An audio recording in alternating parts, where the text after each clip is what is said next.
Kita sambung sikit tentang hikam yang ke-13. Hikam yang ke-11, yang ke-12, yang ke-10, yang ke-11, yang 12, yang 13 telah dimuat naikkan dalam iklim. Ada dua tau. Tiga. Cumanya kita sambung sikit pada hari ini tentang hikam yang ke-13.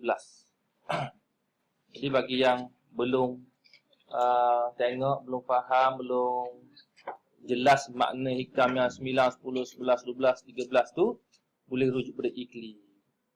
Nah, awak tengok 2-3 slot. Setiap satu tu ada 2 slot mungkin. Setiap satu hikam tu ada 2 slot penerangan yang mungkin berlainan. Maka awak boleh faham situ dan boleh catat apa poin-poin penting di situ. Kemudian kita sambung pada pagi ini sedikit tentang hikam yang ke-13. Itulah kalam Syekh Ibn Athaillah Sekandari, kaifa yushriku qalbun suwarul akwani muntabi'atun fi mir'ati qalbihi. Setengah matan ada fi mir'ati qalbihi ataupun fi mir'atihi, kan? Maksudnya fi mir'ati qalbihi. Kaifa yushriku qalbun binuril iman wal ihsan. Maksudnya bagaimana hati seseorang itu boleh diterangi dengan nur iman, cahaya iman, cahaya ihsan. Cahaya itu ialah simbolik kepada makna kefahaman, penghayatan. Bukan cahaya ada cerah dalam hati. Penghayatan iman. Bagaimana boleh diterangi dengan penghayatan iman, rasa manis iman. Nah, kepada Allah Subhanahu Wa Taala. Sedangkan rupa-rupa makhluk telah terpahat dalam muka hati, dalam cermin hati. Kita bincanglah dalam perbincangan kita yang lepas, maksud rupa-rupa makhluk ni ialah pengaruh makhluk lah. Pengaruh makhluk. Makhluk tu, orang yang paling dekat dengan makhluk yang paling dekat sekali dengan kita ialah nafsu kita lah. Nah, diri kita lah, tuntutan diri kita, makhluk yang paling dekat lah tu. Hati kita terpengaruh dengan tuntutan nafsu kita. Lepas tu makhluk yang kedua yang dekat dengan kita, keliling kita. Orang yang paling kita kasihi, orang yang paling apa yang paling kita kendaki. Itulah apa dia? Yang paling kita kendaki. Orang-orang tertentu yang kita kendaki. Nah, harta-harta tertentu yang kita kendaki. Kedudukan tertentu yang kita kendaki. Itu semua pengaruh makhluk. Pengaruh makhluk itulah yang dikatakan suwarul akwan. Pengaruh itulah sebenarnya yang terpahat di hati. Bukan yang hati itu terpahat sehingga nampak gambar rajah, nampak rupa bentuk. Nah, tapi sebenarnya makna yang paling dekat untuk difahami begitu. Kalau awak rasa awak kasih suka ramai tu, muka ramai terbayang-bayang dalam fikiran awak. Tak? Gelak-gelak pun handsome. Maknanya. Jangan terbayang ramai. Maknanya ya. Maknanya terbayang-bayang. Pasal apa terbayang-bayang? Itu seolah-olah terpahat. Nak buang tak boleh, nak buang tak boleh. Terpahatlah tu. Tapi perkataan yang paling sesuai diguna dalam ungkapan ialah terpahat. Kesan dia tidak boleh dibuang. Kiaslah kepada benda-benda lain yang awak suka, yang awak ingin, yang awak hendak dalam diri awak, pengaruh tu macam mana? Susah nak buang. Tak? Jadi itu yang dikatakan muntabi'atun fi mir'atihi fi mir'ati qalbihi. Kenapa? Kaifa di sini dengan makna ingkari.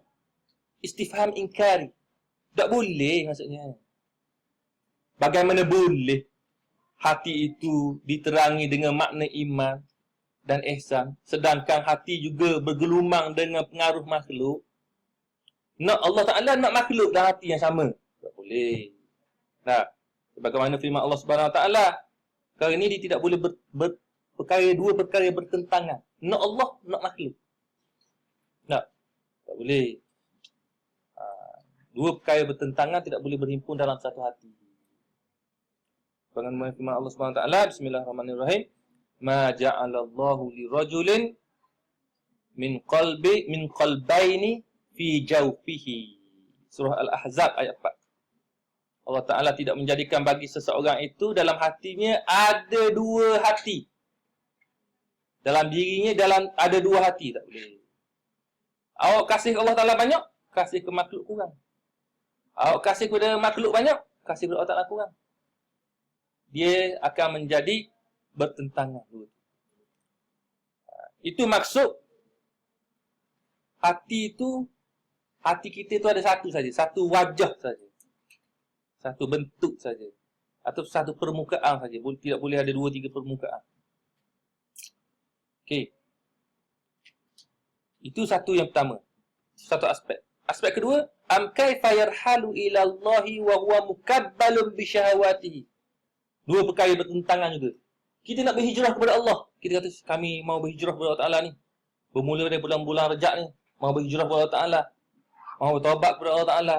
Memperbanyakkan taubat, memperbetulkan taubat kita, tak memperelokkan ibadat kita. Tapi dalam waktu yang sama kita terbelenggu dengan syahwat nafsu kita. Macam mana?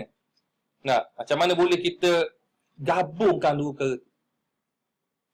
Sedangkan berpindah kepada Allah tu maksudnya, berpindah kepada Allah tu maksudnya, kalau secara literalnya, zahirnya, awak berpindah daripada satu tempat kepada satu tempat.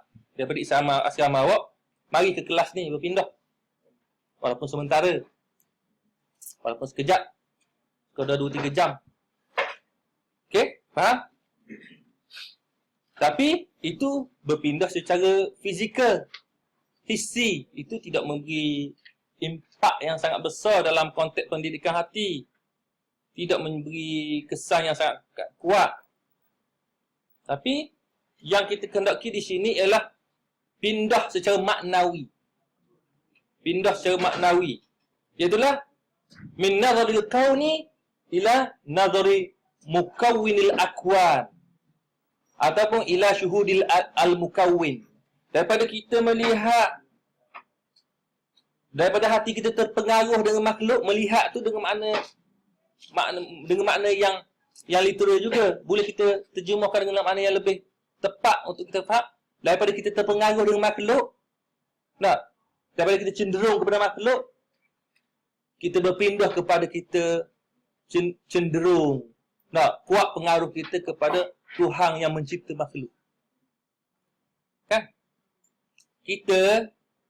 Bila kita lapar, cenderung hati kita nak makan. Kalau tak makan, kita rasa susah hati.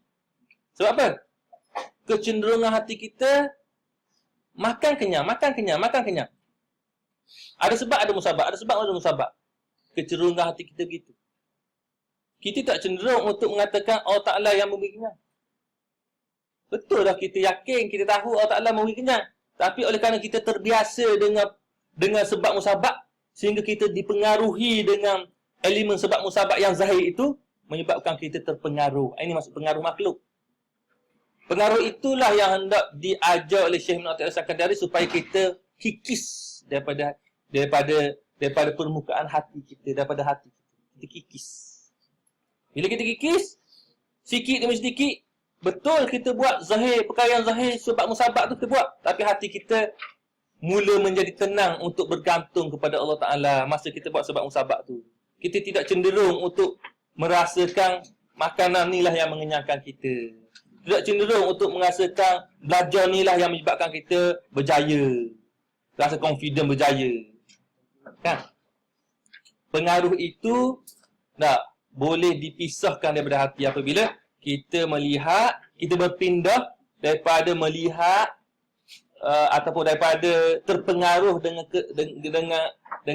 makhluk, dengan elemen makhluk, kepada kita melihat, menyaksikan Tuhan yang mencipta makhluk. Itu dari satu sudut. Itu yang perlu kita berhijrah. Am kaifa yarhalu ilallah. Dia nak berpindah, berhijrah kepada Allah Ta'ala. Macam mana? Mesti kita terlepas daripada belenggu syahwat nafsu. Nafsu syahwat. Ataupun minal mulki ilal malakut. Daripada kita berpindah daripada melihat hanya semata-mata perkara yang zahir saja, aspek perkara yang zahir saja, iaitulah alam zahir saja, al-mulku, kepada alam malakut. Alam yang merujuk kepada makna-makna yang melahirkan sifat kebesaran keagungan Allah Ta'ala. Macam mana? Bila kita lihat sesuatu senario dengan mata kepala kita, penglihatan kita tidak terhenti kepada alam malakut, alam mulku saja. Alam yang zahir saja. Tengok benda yang zahir saja berlaku. Tidak terhenti kepada perbuatan yang zahir itu saja. Tetapi kita melangkaui penglihatan kita tu menerusi pandangan mata hati. Kita melihat makna-makna kebesaran keagungan Allah Ta'ala yang terkandung dalam alam malakut, yang diistilahkan oleh ulama sebagai alam malakut. Lihat senario yang berlaku, kita melihat takdir Allah, kita melihat kebesaran Allah Ta'ala, kita melihat takdir Allah Ta'ala dalam senario itu. Itu salah satu daripada makna. Berpindah daripada makhluk kepada Allah.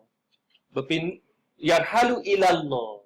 Kaifa yarhalu ilallah. Bagaimana agaknya boleh seorang itu yarhalu ilallah, boleh berpindah kepada Allah, berhijrah kepada Allah, kalaulah hati dia terbelenggu dengan makhluk, dengan syahwat. Okey. Ataupun boleh kita terjemahkan juga maknanya sama, tapi kita pelbagaikan supaya kita faham. Tak? 1, 2, 3. 1, 2, 3. 1, 2, 3. Boleh duduk depan. Ambil kursi. Sok depan. Tak payah nyanda atas kursi je, bukan nyanda belakang. Mana? Penuhkan ni depan ni. Kosong. Penuh.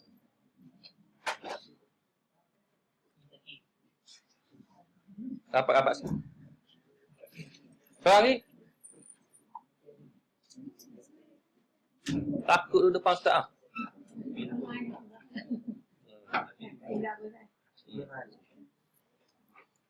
Takut tanya. Ini nak tanya orang belakang. Okey.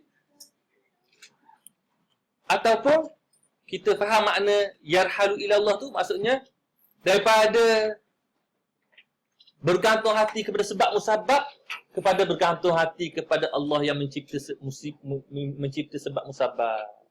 Tak?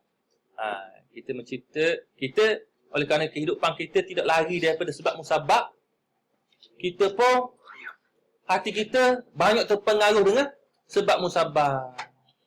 Banyak sangat terpengaruh dengan sebab musabab, yang menyebabkan kita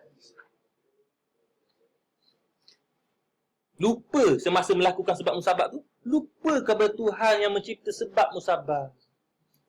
Itu antara punca besar yang menyebabkan hati kita lalai. Ini dalam semua hikam tu 264 tu, ini hikam yang paling mempunyai makna ataupun mempunyai kepentingan yang sangat tinggi. Ini antara benda yang paling utama. Dalam hikam yang banyak-banyak tu, ini salah satu daripadanya. Intipati hikam semua sekali tu ni. Banyak lagi, ada dua lagi, tapi ini yang pertama antaranya. Okey. Jadi kalau awak terbelenggu dengan hanya bergantung sebab musabab, awak tidak boleh nampak Allah Ta'ala. Awak tidak boleh berasa bergantung kepada Allah Ta'ala. Macam mana awak nak bertawakal Allah Ta'ala sedangkan awak hanya melihat sebab musabab? Awak tak boleh menyuruh diri kepada Allah Ta'ala. Dengan sebab awak rasa hati tercenderung pengaruh dengan sebab musabab yang zahir. Memang sebab musabab yang zahir ni merupakan sunnatullah.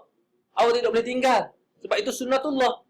Tapi Allah Ta'ala tidak suruh kita bergantung hati kepada sunnatullah. Allah Ta'ala suruh bergantung hati kepada Allah. Wa 'alallahi falyatawakkalul mu'minun. bukannya kepada sebab musabab. Kan? Itu maksud dia. Ini intipati iman. Nah, intipati iman yang perlu ada pada seseorang. Buatlah apa saja yang zahir itu. Hak zahir itu hanyalah semata-mata kita mengikuti sunnatullah kerana nak menunaikan hak Allah Ta'ala yang menyuruh kita supaya buat sebab musabab. Itu syarak. Sakit, makan ubat. Cari ubat. Sakit lagi, cari ubat lagi, cari ubat lagi, cari ubat lagi. Jarang kita rasakan obat ni lebih berkesan daripada obat ni. Obat tu super saja. Tapi dari sebab musabab yang zahir, boleh kita kata. Sebab apa? Melihat dari aspek sebab musabab yang zahir. Pengalaman saya makan Panadol, sakit kepala, 3 jam baru hilang. Tapi saya minum air halia, saya makan halia, tunggu-tunggu makan halia, lepas 5 minit hilang. Boleh cakap itu, tak masalah. Tapi hati kita bergantung kepada Allah Ta'ala yang memberikan kurnia hilang dari kita tu, bukan dengan sebab ni, sebab itu. Hati itu berkata, hati itu meyakini. Zahir itu selesai lah masalah. Tidak jadi salah. Sebab apa? Sebab kita bercakap berpandukan pada sebab musabab yang zahir. Pengalaman saya belajar 3 jam sehari. Lebih mudah faham, lebih cepat ingat daripada saya belajar sejam seminggu. Gitu. Ataupun dok lalu. Malah esok malah ni baca. Jadi itu antaranya. Kiaslah kepada lain. Ataupun dengan makna daripada kita duduk di dalam suasana kita lalai kepada kita berpindah kepada kita berada dalam keadaan sedar. Lalai dan sedar. Lalai itu hati kita lalai. Hati lalai dengan akal lalai lain. Hati lalai tu lain dengan akal lalai. Akal lalai tu akal lupa. Dengan hati lupa lain. Kita beritahu dah kan? Kalau akal lupa tu, tak ingat bawa kunci asrama. Tinggal di asrama kunci. Tak. Itu lalai akal tu. Lupa akal. Itu mudah je. Tak ada masalah. Tapi kalau lupa hati, lalai hati, tahu Allah Ta'ala kata, jangan menipu. Tipu semacam. Tahu dah tipu macam. Tak mari kawan-kawan mari tolong tanda saya mari ni. Dia tak mari. Tolong tanda saya mari Dia dah salah. Dah buat juga. Itu lalai hati dia panggil. Itu lalai hati. Maknanya dok nampak hati terhijab merasakan tu salah. Terhijab. Rasa dok salah. Buat benda-benda yang maksiat yang Allah Ta'ala marah. Tahu orang tu salah. Tapi buat juga. Dok dia nak tahan buat juga. Maka itu antara makna lalai hati. Makna lalai dia tak ingat Allah Ta'ala tu. Tapi bila kita orang sebut tentang Allah Ta'ala, rasa macam ingat Allah Ta'ala. Ingat ni Allah Ta'ala ni. Bila ustaz cerita tentang Allah Ta'ala, ingat macam ingat Allah Ta'ala je. Tapi sampai masa dah ingat. Lupa, tinggal Allah Ta'ala. Itu maksud lalai hati. Lalai hati ni adalah penyakit yang perlu dirawat, dibimbing oleh guru. Bukan dia boleh buat sendiri-sendiri je. Dibimbing. Mesti dibimbing. Okey, ini semua salah satu daripada maknanya. Apatah lagi kalau kita kata nak berpindah am kaifa yatma'u an yadkhula hadratallah. Nak masuk ke daerah kemuliaan Allah Subhanahu Wa Taala, kewalian Allah Subhanahu Wa Taala. Wilayah Allah Ta'ala, daerah wilayah Allah Subhanahu Wa Ta'ala. Maksud daerah wilayah Allah Ta'ala tu bukan Allah Ta'ala bertempat. Maksudnya, masuk dalam memahami kebesaran keagungan Allah Ta'ala. Seolah-olah bila kita faham kebesaran keagungan Allah Ta'ala tu, Allah Ta'ala memasukkan kita ke hadrah dia. Hadrah tu bukan tempat. Tapi nak mudahnya, kita kata, awak nak faham, belajar kelas ni, nak belajar nak faham tentang hikam Syekh bin Athaillah ni, awak tak boleh duduk di luar tu. Awak tidak boleh masuk dalam kuliah syariah. Awak tidak boleh masuk kuliah Quran Sunnah. Sebab Quran Sunnah tu ada ajar benda tu. Dah ajar kalam bin Athaillah. Awak kena masuk apa? Kena masuk kuliah kajian teks tasawuf. Yang mengajar kajian teks, yang mengajar kalam fikah Syekh Ibn Athaillah. Bila awak masuk, awak faham. Begitu. Channel dia. Jadi, begitulah juga keadaannya. Awak nak faham tentang Allah Ta'ala, awak tidak boleh faham gitu je. Bila Allah Ta'ala kurnia hati awak dengan cahaya iman yang terang benderang, sehingga awak nampak makna-makna kebesaran keagungan Allah Ta'ala dalam cerita Allah Ta'ala, masa tu awak berada di hadratillah. Maksudnya, waktu awak memahami makna kebesaran keagungan Allah Ta'ala, itulah yang dikatakan awak telah masuk dalam hadratillah. Bukan maksudnya masuk bertempat, dia masuk maknawi. Bila faham tu, boleh faham merasai keagungan kebesaran Allah Ta'ala, itu hadratillah. Maknanya yadkhulu hadratallah. Macam mana dia boleh jadi gitu, boleh jadi macam tu, dalam keadaan hatinya masih lagi bergelumang dengan junub kelalaiannya. Tu istilah dia.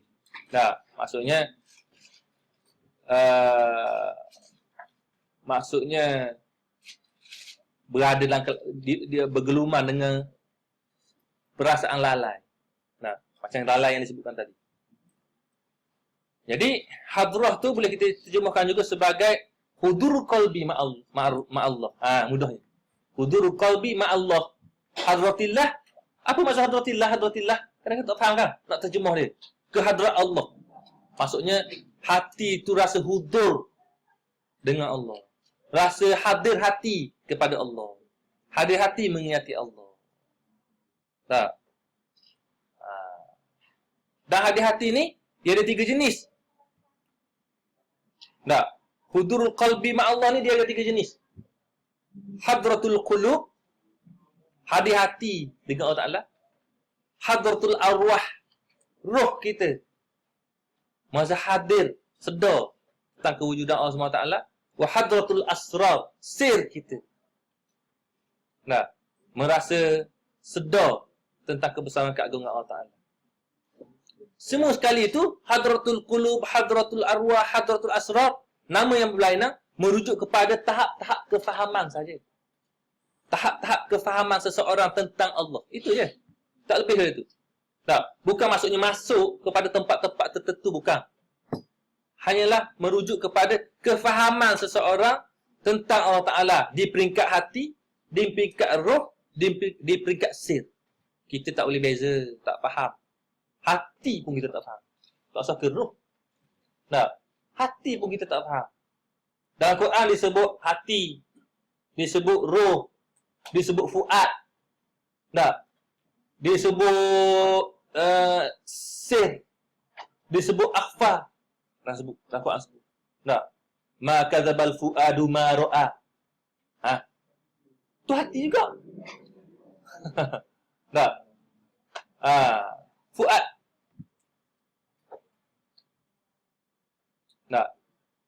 Itu antara istilah-istilah Quran yang disebut dalam Quran.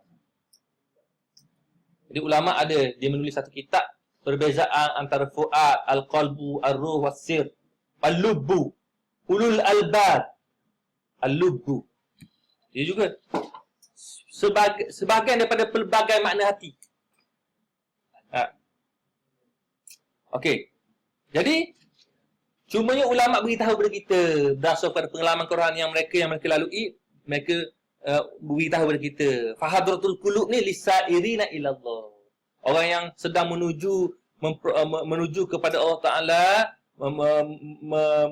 mendidik jiwa dalam menuju kepada Allah Subhanahu Wa Ta'ala dikenali sebagai as-sairin. Orang yang berjalan menuju kepada kerajaan Allah Ta'ala tu mendidik hati dia. As-sairin ni hati mereka itu dididik. Proses pendidikan jiwa yang mereka lalui itu dikatakan as-sairin. Maka orang yang as-sairuna ilallah ni dikatakan hadratul qulub. Bila mereka itu memahami tentang Allah Ta'ala, mereka itu berada dalam hadratul qulub. Hadratul arwah lil mustashrifin. hadratul arwah ni bagi orang yang menyaksikan, orang yang sedang orang yang dikurniakan dapat menyaksikan kebesaran keagungan Allah Subhanahu Wa Taala dengan ruh mereka, maka dikatakan al-mustasyrifin. Dan hadratul asrar bagi orang yang telah sampai kepada mengenal Allah Subhanahu Wa Taala, al-mutamakkinin, orang yang betul-betul kukuh kefahaman tauhidnya kepada Allah Subhanahu Wa Taala. Okey. Ini istilah saja. Tak apalah tak faham istilah tu. Yang pentingnya kita faham masuk hadratullah tu maksudnya memahami makna kebesaran keagungan Allah Subhanahu Wa Taala yang dikurniakan oleh Allah Taala kepada kita menerusi melihat ciptaannya. Kita faham. Awak lihat pokok atau taman-taman yang awak lihat, awak pergi ke taman-taman bunga ke, ataupun taman-taman zuzu ke, ataupun pergi ke laut ke mana-mana, tengok pemandangan yang cantik. Awak tidak terhenti kepada melihat al-mulku itu saja. Awak melihat makna kebesaran keagungan Allah Ta'ala di sebalik ciptaan pemandangan yang cantik tu sebagai contoh. Kemudian itu makna yang umum. Tapi awak melihat kebesaran Allah Ta'ala tu berperingkat. Kalau peringkat orang yang mula-mula ni hadratul qulub.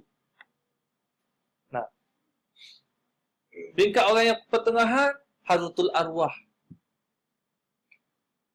Nah, dan orang yang peringkat kemuncak hadratul asrar. Okey. Jadi ini antara istilah-istilah yang digunakan.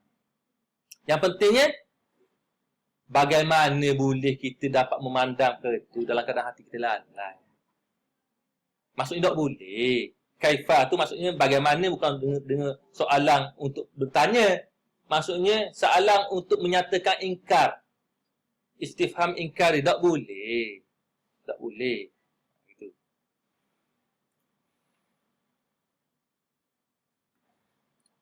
Ini antara maknanya.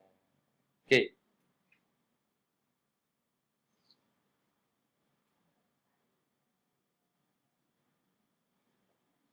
Lagi.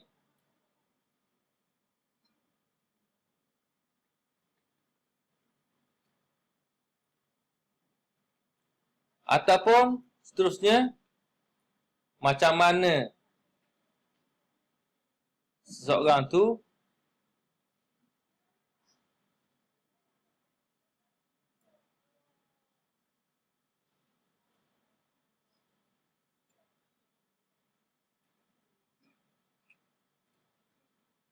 cara sini.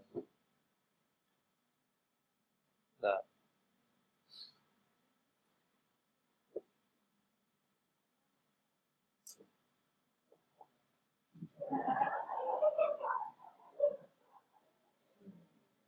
Yang ketiganya, yang ketiga.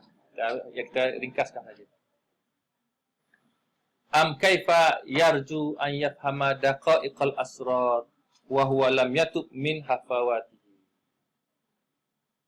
Ataupun bagaimana boleh dia memahami rahsia-rahsia yang halus-halus, rahsia-rahsia yang tersembunyi dalam setiap ciptaan Allah Subhanahu Taala, dalam keadaan dia belum lagi bertaubat daripada keterlanjuran dia.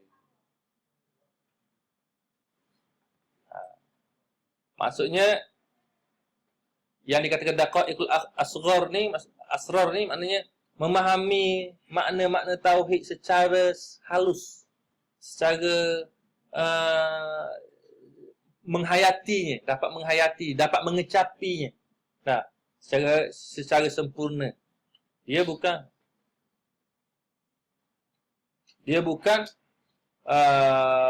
memahami secara umum. Allah Ta'ala tak esa. Allah Ta'ala Maha Besar, itu umum. Tapi bagaimana awak mengecapi rasa Allah Ta'ala Maha Besar, Allah Ta'ala Maha Penyayang. Bagaimana awak mengecapi makna Allah Ta'ala Maha Penyayang, Allah Ta'ala campak ke dalam hati awak rahsianya. Rahsia itu sebenarnya bukan rahsia oleh kabur korang. Bukan makna literal tu. Rahsia yang dimasukkan di sini ialah apa yang disaksikan oleh hati awak yang bernama sir. Gitu. Apa yang disaksikan oleh hati awak, satu jenis nama hati awak, peringkat hati awak yang bernama sir. Perkara yang dapat dilihat, disaksikan oleh mata lubuk hati, yang diistilahkan sebagai sir itu, tentang kebesaran keagungan Allah Ta'ala, maka itulah yang dikatakan asrar. Harap. Nak mudahnya ginilah. Bila kita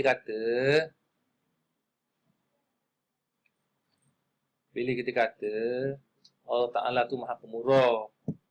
Semua kata Allah Ta'ala Maha Pemurah. Tapi dalam satu senario yang berlaku pada diri awak rasa sendiri apa makna Allah Ta'ala Maha Pemurah.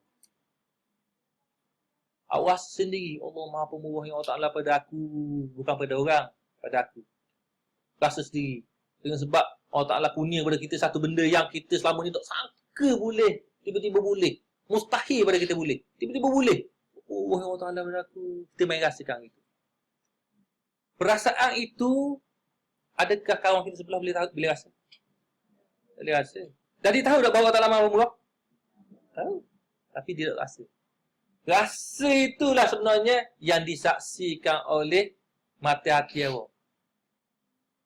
Rahsia yang disaksikan oleh mata hati awak yang bernama sir.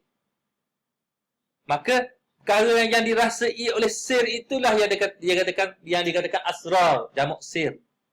Jamak dia al-asrar. Jadi lain kali datang lagi senario yang sama, nikmat-nikmat Allah Ta'ala yang lain lagi, timbul lagi perasaan tu. Merasakan Allah Ta'ala tu Maha Pemurah sangat bagi dia. Semua makhluk ni Allah Ta'ala tunduk untuk dia. Dirasakan begitu. Wallazi khalaqalakum ma fil ardi jami'an. Allah Ta'ala menjadikan bagi aku semua atas dunia ni untuk aku. Kita faham macam Al-Quran tu tau? Wallazi khalaqalakum ma fil ardi jami'an. Tapi apa kita rasa? Benda Allah Ta'ala menjadikan bagi kamu semua sekali di atas muka bumi untuk kamu. Ni kat aku ni ustaz. Ni tak. Kalau bila aku ambil belaka lah. Kita faham literal itu kan? Rupanya dah. Bila Allah Ta'ala campurkan makna tu, rahsia tu, makna yang rahsia dalam hati kita tu, kita kecapi. Wallazi khalaqalakum ma fil ardi jami'a. Subhanallah. Maha Pemurah yang Allah Ta'ala kepada aku. Kan? Itu yang dirasakan. Apa yang dirasakan itu yang dikatakan sir. Yang diistilahkan oleh ulama sebagai al-asrar. Maka dalam Quran penuh dengan sir. Penuh dengan rahsia. Fa aynama tuwallu fathamma wajhullah. Bagaimana kamu memahami sir itu? Di mana saja kamu menghadapkan wajah kamu, di sanalah Allah. Di mana? Tak faham kan? Wa huwa ma'akum aina ma kuntum. Allah Ta'ala berserta kamu di mana saja kamu berada.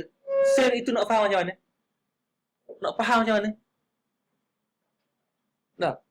Alam tara anna Allah yusabbihu lahu man fis samawati wal ardi wat tayru saffatin. Kullun qad alima salatahu wa tasbihahu. Wallahu alimun bima yaf'alun. Nak faham macam mana? Tidakkah kamu lihat semua makhluk ni, langit dan bumi dan semua burung beriak yang berterbangan sedang memuji-muji Allah Ta'ala. Nak rasa mana? Banyak dalam Quran. Banyak sangat rahsia-rahsia dalam Quran, rahsia tauhid. Tapi tidak difahami oleh kita.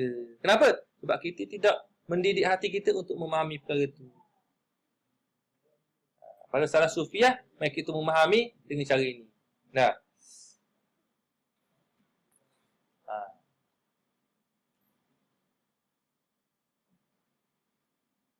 Jadi, selama mana seseorang itu tidak dapat terbebas daripada belenggu kehambaan syahwat nafsunya, maka tak mungkin dia dapat memahami perkara seumpama ini.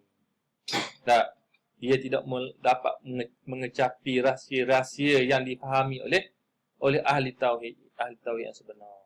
Nah, Ini masuk kalam Syekh Ibn Atlas Sekandari. Okey. Ada soalan?